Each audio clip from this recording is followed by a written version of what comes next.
आपको नहीं लगता भारतीय जनता पार्टी की तरफ से तो एक तरह से वो प्रधानमंत्री के दावेदार या उम्मीदवार की तौर पर ही पेश किए जा रहे हैं? द मोस्ट पॉपुलर लीडर, उनके अध्यक्ष ने कहा है कि लोकतंत्र में नेता वही होता है जो लोकप्रिय होता है। ये शब्द थे राजनाथ सिंह जी के, और आप सुन के मुस्कुरा रहे हैं इसको। हाँ, मुस्कुरा मैं इसलिए रहा हूं कि मुझे राजनाथ सिंह जी के शब्द आप सुना रहे हैं, मुझे आडवाणी जी के लेटर के शब्द मुझे याद आ रहे हैं, जिसमें आडवाणी जी ने अपनी चिट्ठी 16 जून को लिखी थी और कहा था कि भारतीय जनता पार्टी में स्वार्थी नेताओं ने कब्जा डाल लिया है, इनकी तरफ इशारा करके, जो सेल्फ सेंटर्ड और सेल्फिश लीडर्स हैं। तो मैं आडवाणी जी जो उनसे बड़े नेता हैं उनकी बात मानूं मोदी जी के बारे में, या राजनाथ सिंह जी की मानूं? और फिर जिस दिन उनका कोरोनेशन हो रहा था, पोल कमेटी के चेयरमैन बना रहे थे Sushma Swaraj ji, leader of opposition, उस दिन वहां से नाराज होकर के रूट करके वहां से चली आई। फिर हम रोजाना सुनते हैं यशवंत सिन्हा साहब उनके बारे में क्या बोलते हैं, क्या विचार रखते हैं। मनोहर पारेकर साहब जो गोवा के चीफ मिनिस्टर हैं, उन्होंने कहा कि 2002 के अंदर जो दंगे गुजरात में हुए हैं वो गुजरात मॉडल ऑफ गवर्नेंस का फेलियर था, जिसमें मोदी साहब चीफ मिनिस्टर थे। फिर शिवराज सिंह चौहान साहब मौका नहीं कोई चूकते, जिसमें उनके ऊपर कोई ना कोई कटाक्ष नहीं कसते। तो आप राजनाथ सिंह की, एक राजनाथ सिंह की बात बता रहे हैं, मैं उनके 5, 10, 15 नेताओं की बात बता सकता हूं। तो चुनौती तो हमारे लिए होंगे तब जब इन सब चुनौतियों से अपनी पार्टी के अंदर पार आएंगे और उनको वो प्रधानमंत्री का कैंडिडेट घोषित करेंगे। उससे पहले हमारे लिए वो चुनौती बिल्कुल नहीं है। लेकिन अजय माकन जी, जितने भी सर्वेज हैं जिसमें टाइम मैगजीन अंडर अचीवर लिखती है प्रधानमंत्री को, वही टाइम मैगजीन और इंटरनेशनल मैगजीन्स नरेंद्र मोदी की तारीफ करती हैं। कई वर्ल्ड बिजनेस फोरम में उनको फ्यूचर प्राइम मिनिस्टर के तौर पर देखा जाता है। देश के तमाम बड़े बड़े उद्योगपति कहते हैं कि आप प्रधानमंत्री मटेरियल है। देश की आम जनता कह रही है, दुनिया के तमाम सर्वे कह रहे हैं, और आप मेरी बात सुन के मुस्कुरा रहे हैं। मैं इसलिए मुस्कुरा रहा हूं कि टाइम मैगजीन को पढ़ने वाले देश में वोट डालने नहीं जाते हैं। बिजनेस मैगजीन्स को सिर्फ पढ़ने वाले देश में वोट डालने नहीं जाते हैं। हम लोग जो देश में वोट डालने के लिए जाते हैं, जो देश की तस्वीर को निर्धारित जो लोग करते हैं, हम उन लोगों के बीच में रहते हैं, और वो लोग ऐसा नहीं सोचते जैसे टाइम्स मैगजीन के लोग सोचते हैं। सोशल मीडिया पर सबसे ज्यादा लोकप्रिय नेता नरेंद्र मोदी, यहाँ पे एक टिप्पणी करिए। देखिए, अजय माकन भी आजकल ट्वीट करने लगे, मैं देखने लगा हूं, आपका ट्वीट पढ़ता रहता हूं मैं।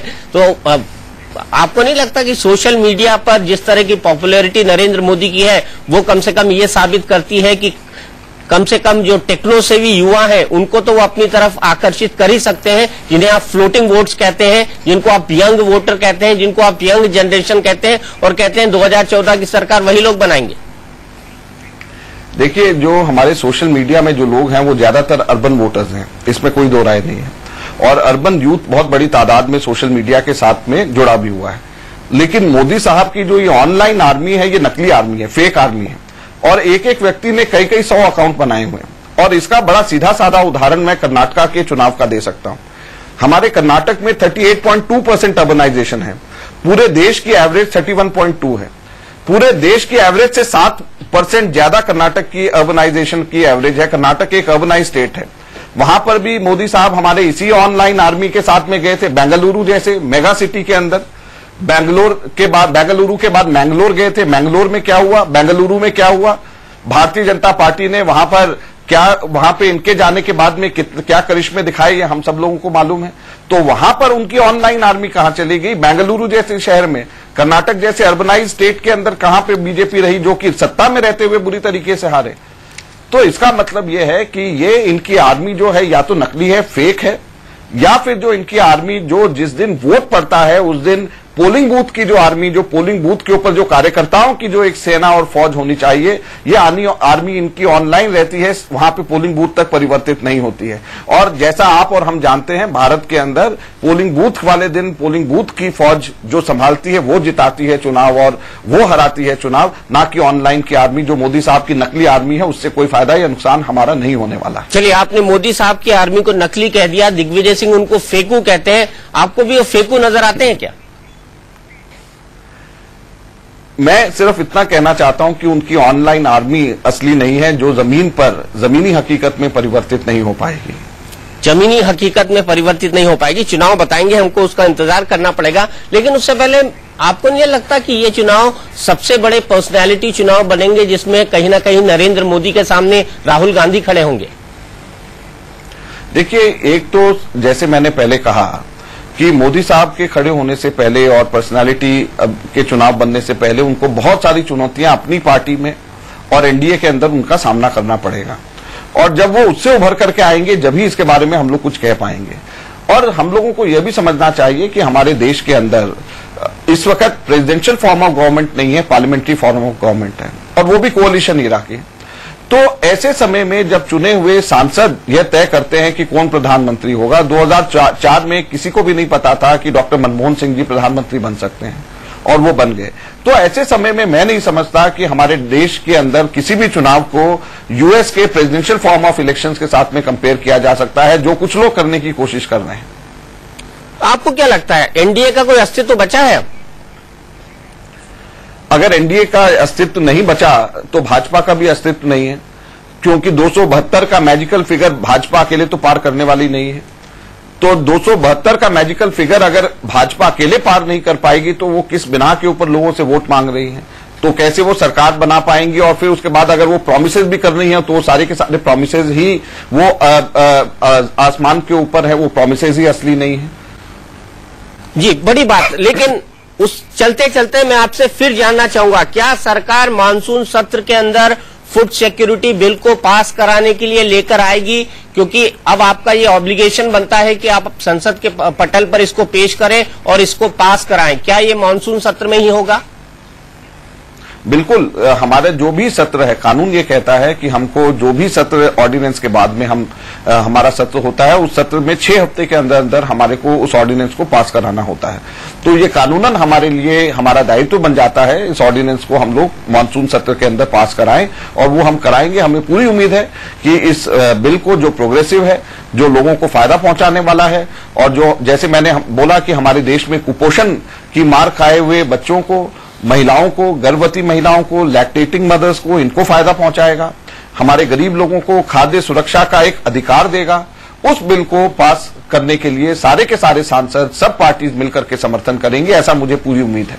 लेकिन सब तो मना कर चुके हैं, बीजेपी मना कर चुकी है, लेफ्ट मना कर चुकी है, आपके सहयोगी मुलायम सिंह यादव मना कर चुके हैं, वो तो समर्थन वापसी तक की धमकी दे चुके हैं। बीजेपी ने कहा है कि हम संशोधन को साथ लगा के पास करेंगे। जो लेफ्ट पार्टीज हैं उन्होंने ये कहा है कि 67% नहीं 90% लोगों के लिए होना चाहिए। तो कोई भी इस बिल को सीधे सीधे मना नहीं कर रहा, कोई भी इस बिल को सीधे सीधे इसके विरोध नहीं कर रहा, और यही बात लेकर के जब हम उनके पास में जाएंगे तो मेरे को उम्मीद है कि लोग इसको समर्थन भी इसका करेंगे, इस ऑर्डिनेंस का समर्थन भी करेंगे। लेकिन अजय माकन जी, शक पैदा होता है क्योंकि आज तक आप उनको समझा नहीं पाए पिछले 4.5 साल के दौरान, और मुझे लगता है कि इस बिल का वही हश्र होने वाला है जो जन लोकपाल का हुआ था।